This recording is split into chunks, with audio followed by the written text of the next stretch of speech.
Welcome back, everyone. Today we're going way back to the very beginning.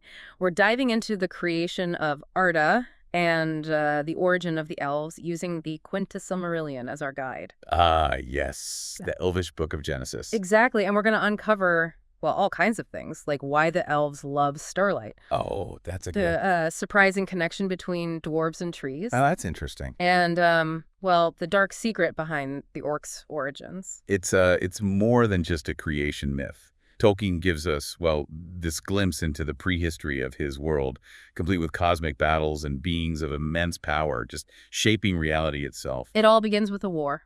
And not just any war, but a war in the void before the world was even fully formed. What can you tell us about this first conflict? This is the first war, a battle between Melkor, the original Dark Lord, and the Valar, those powerful beings who shaped the world. Imagine the forces of creation and destruction clashing in this emptiness before anything even existed. This war, even though it happened before Arda was formed, is critical. It sets the stage for the world's creation and the ongoing struggle between order and chaos that, well, that defines so much of Tolkien's work. So in a way, the world is born out of conflict. Is that why there's always this tension between beauty and darkness in Middle-earth?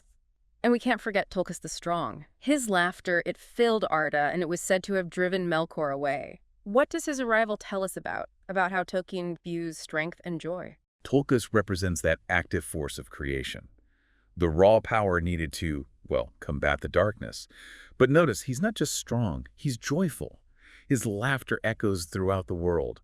It's as if Tolkien is suggesting that joy and strength are essential components of creation and resistance against evil. That's a great point. So with Melkor temporarily defeated, the Valar, they get to work on shaping the world. What was this period like? This was the time of the two lamps, Iluin and Ormel, created by Oli the Smith.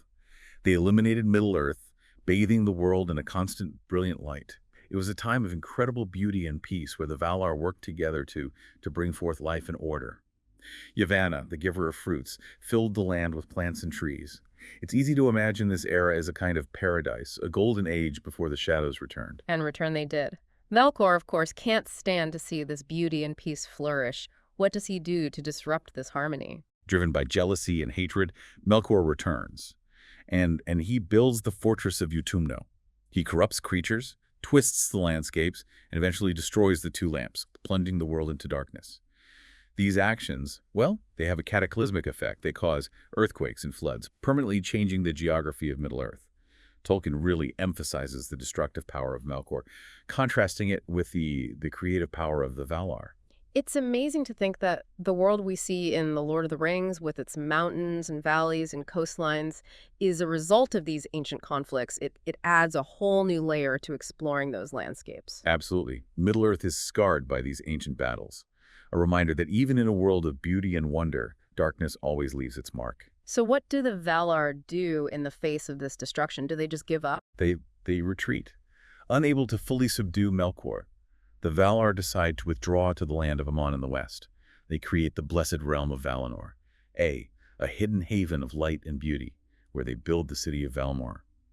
And it's there that Yavanna, with the help of Nienna, creates something even more beautiful than the lamps.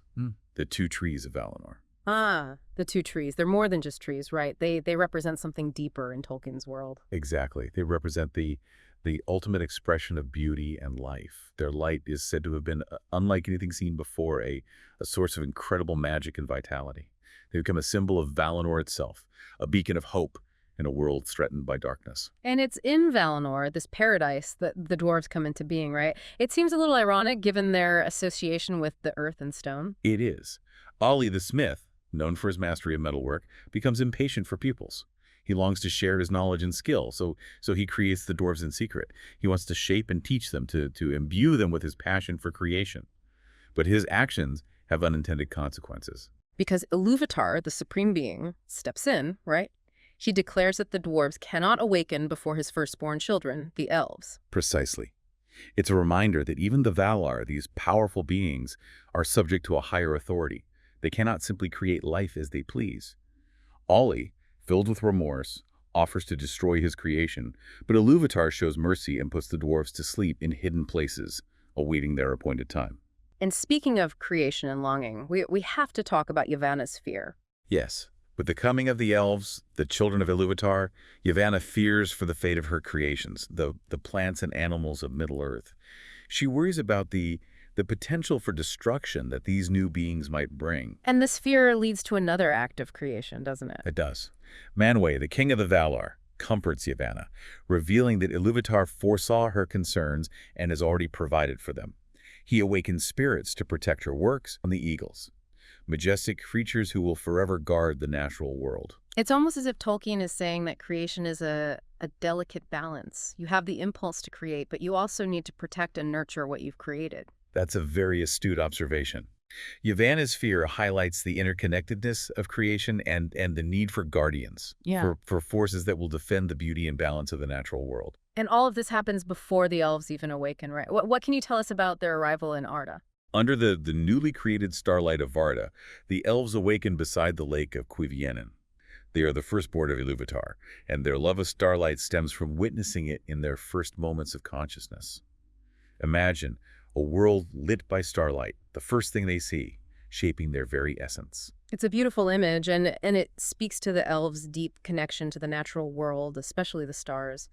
But even as they awaken, there's a shadow looming over them, isn't there? Yes, Melkor is watching. Even from afar, he seeks to corrupt and control. He sends evil spirits to capture and twist the elves, breeding the orcs in the depths of Utumno.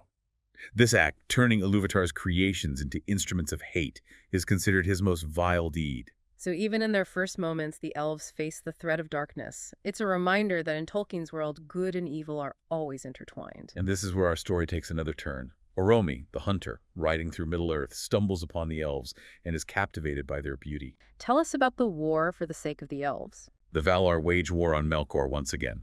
They besiege his fortress of Utumno, a conflict that reshapes the geography of Middle-earth.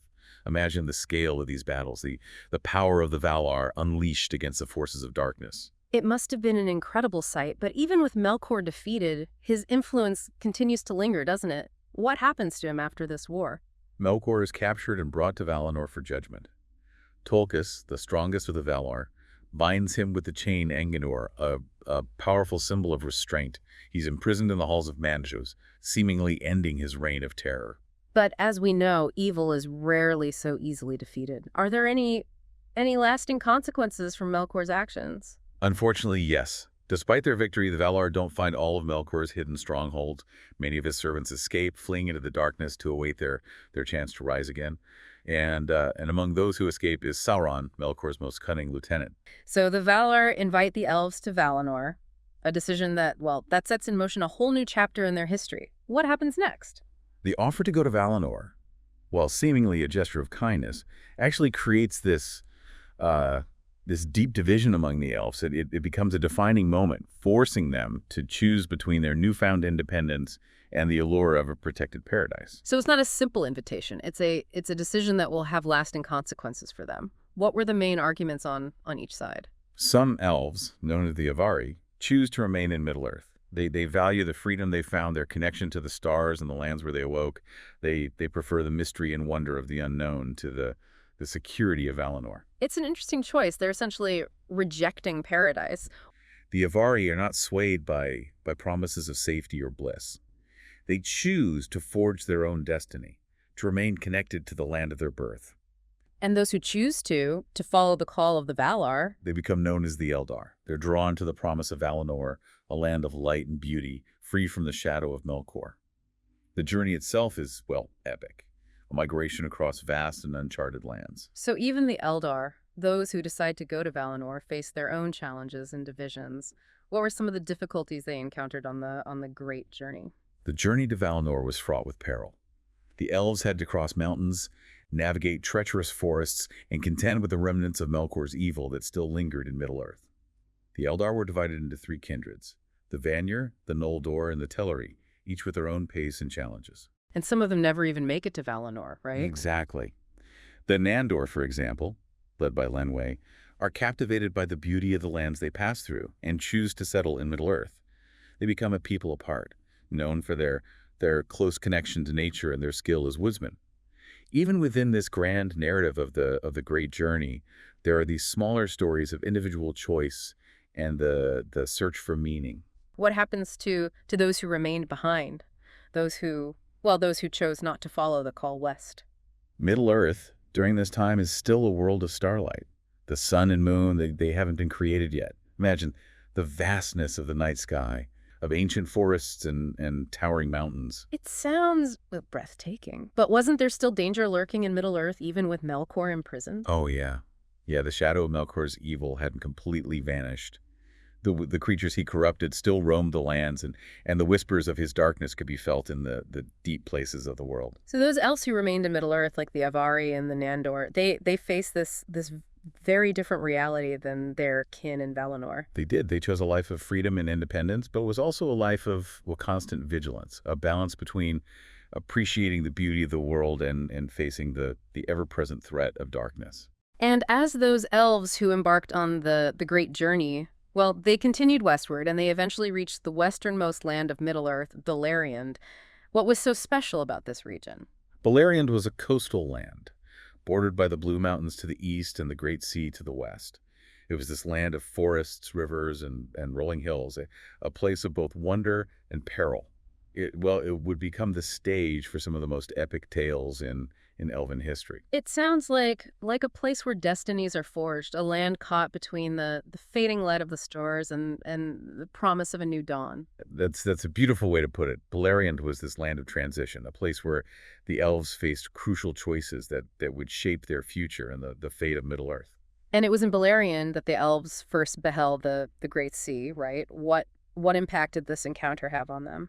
Imagine seeing the sea for the first time, Mhm. its vastness stretching out before you. The Teleri, in particular, who had a deep affinity for water, were both captivated and overwhelmed by its power. They were drawn to its beauty, but also filled with this sense of awe and fear. It's almost as if the sea it represented a new horizon, both literally and figuratively. It symbolized a journey beyond the familiar, a step into the unknown. Exactly. And this encounter with the sea would have a profound impact on the Teleri, shaping their destiny and leading to further divisions within their kindred. Some would choose to stay in Beleriand, drawn to the shores and the whispers of the sea, while others would continue their journey west, forever changed by their glimpse of the vastness that lay beyond. And that brings us to the arrival of the elves in Valinor. What's it like for them to finally reach this promised land? Imagine, after such a long and arduous journey, they finally arrive in Valinor, a land bathed in the light of the two trees. It's a realm of unimaginable beauty and peace, a stark contrast to the darkness they faced in Middle-earth. It's a time of healing and renewal, a chance to explore the wonders of this new world. It sounds idyllic, but even in paradise there are challenges and complexities. You're right. The elves' arrival in Valinor is not without its complications. Their presence disrupts the existing order, and their own internal divisions and past traumas continue to haunt them. Their story in Valinor is far from over. It's filled with moments of joy and sorrow, of creation and loss, and it will ultimately shape their destiny and the fate of Middle-earth for ages to come. It's amazing how, like all of these events, they're all so interconnected. Each decision, well, it echoes through the ages. Right. It's like, you're watching this tapestry unfold, and each thread represents this story, a choice, a consequence. And now we get to see how all these threads intertwine and they shape the fate of Middle-earth. Yeah, the elves, they're in Valinor now, but their story in Middle-earth, well, it's not over. I'm struck by how much has already happened in Tolkien's world, even before the events of The Lord of the Rings. It is remarkable, isn't it? We've witnessed the creation of Arda, the rise and fall of the two lamps, the birth of the dwarves, the awakening of the elves, their journey west, and the shaping of Middle-earth through conflict and sacrifice. And the origin of the orcs, a chilling reminder of the darkness that can twist even the most beautiful creations. It makes you think differently about the classic battle between good and evil. It's a complex issue, one that Tolkien explores with great depth and sensitivity. The orcs are a tragic race, corrupted by Melkor's evil. Their existence raises profound questions about free will, the nature of evil, and the possibility of redemption. Well, this deep dive has given us all a glimpse into the vastness and complexity of Tolkien's world. We've learned about the Valar, those powerful beings who shaped Arda and the Elves, the firstborn of Iluvatar, their journeys, their struggles, and their enduring love for the world. And it's just the beginning. The story continues, weaving together threads of fate, free will, and the enduring power of hope. The echoes of these ancient events, well, they'll resonate throughout the ages, shaping the destinies of elves, men, dwarves, and all the creatures of Middle-earth. Thank you for joining us on this epic journey back to the dawn of Middle-earth. We hope you've enjoyed this deep dive into the creation of Arda and the fascinating origins of the elves.